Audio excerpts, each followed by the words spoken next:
All right, this is geometry. Don't forget to subscribe. Subscribe. And like, right? Share it. Share it. Move the camera and all of us. Okay, wave. this is geometry. Got it? We're in chapter 13.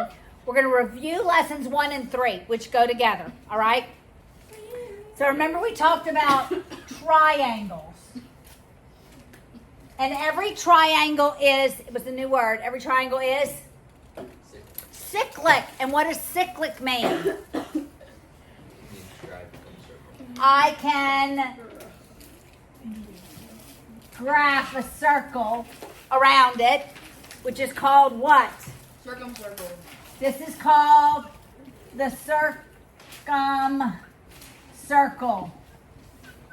How do I go about constructing that circumcircle? Remember we did the construction? How do I do that?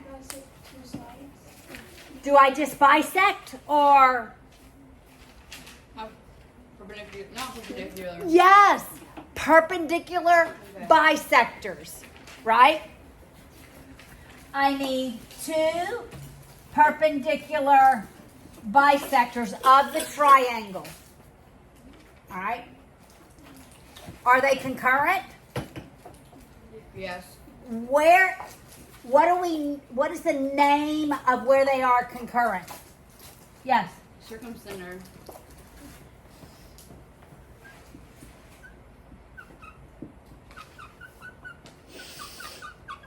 All right, so we find the circumcenter by constructing 2 perpendicular bisectors. And where they're concurrent, that's the circumcenter. Then what do we do with the circumcenter? To construct that circle, what do we do? Go to the vertex. We go to the vertex. From the circumcenter to every vertex is called the radius of the circle. Do you remember that? Everybody remember that? Okay. So we have a circumcenter that is found where 2 perpendicular bisectors are concurrent, and the circumcenter is equidistant to every vertex. And that's the radius of the circumcircle. Got it? All right. Now, when we had a triangle and we did this, what is that called? It's inscribed. That is correct. The circle is now inscribed, and this circle is circumscribed, right? So what is the circle called? It's called the incircle. So this is lesson 3. It's called the incircle.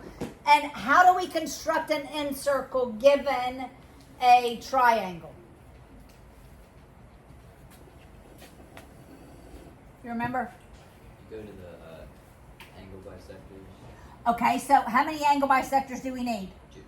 We need 2 angle bisectors, okay?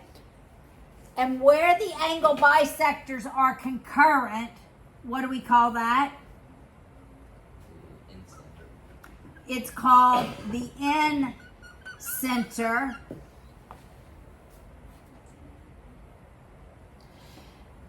And how do I get from the incenter? How do I get a radius from the incenter?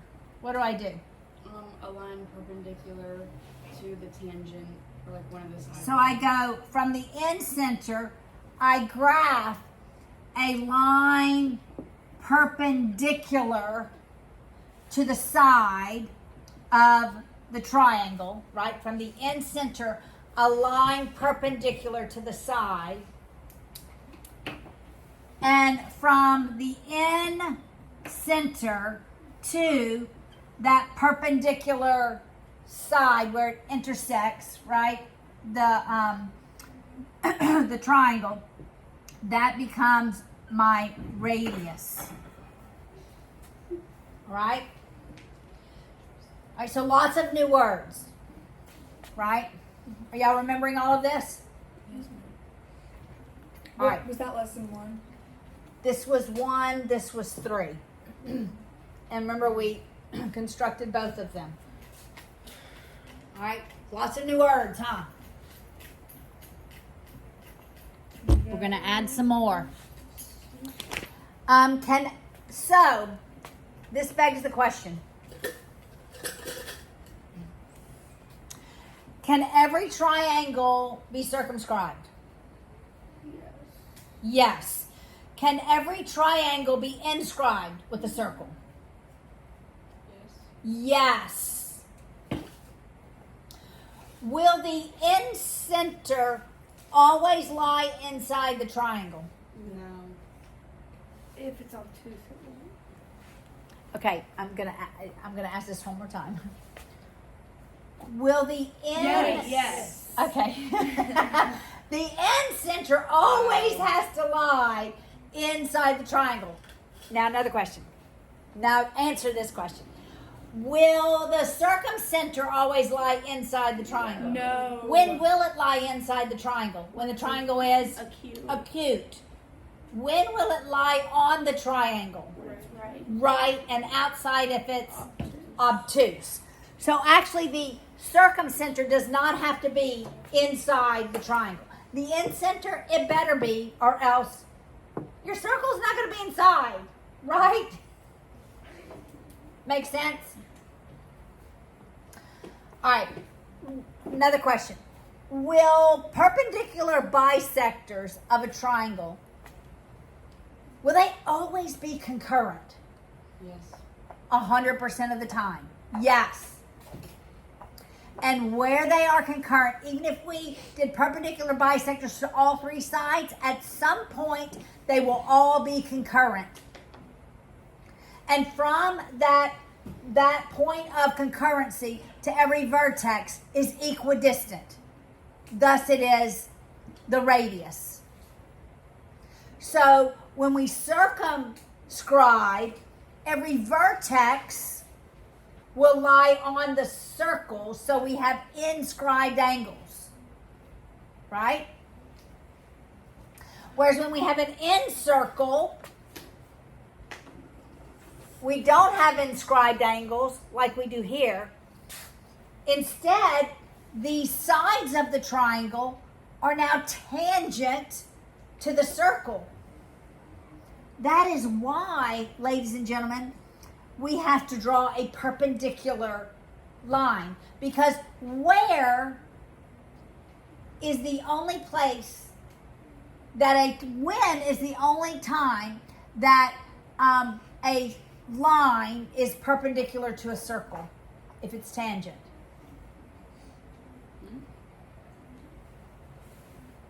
If there's a line through the center, that's the only point where it is perpendicular to that side. Remember that was from the previous chapter? Tangent lines, Yes. right? Yes. Tangent lines to a circle are perpendicular to a line through the center. That's why we graph this, to make that side of that triangle tangent to the circle. And that becomes our radius. All right? All right, so do you have all these terms in your brain? Yes.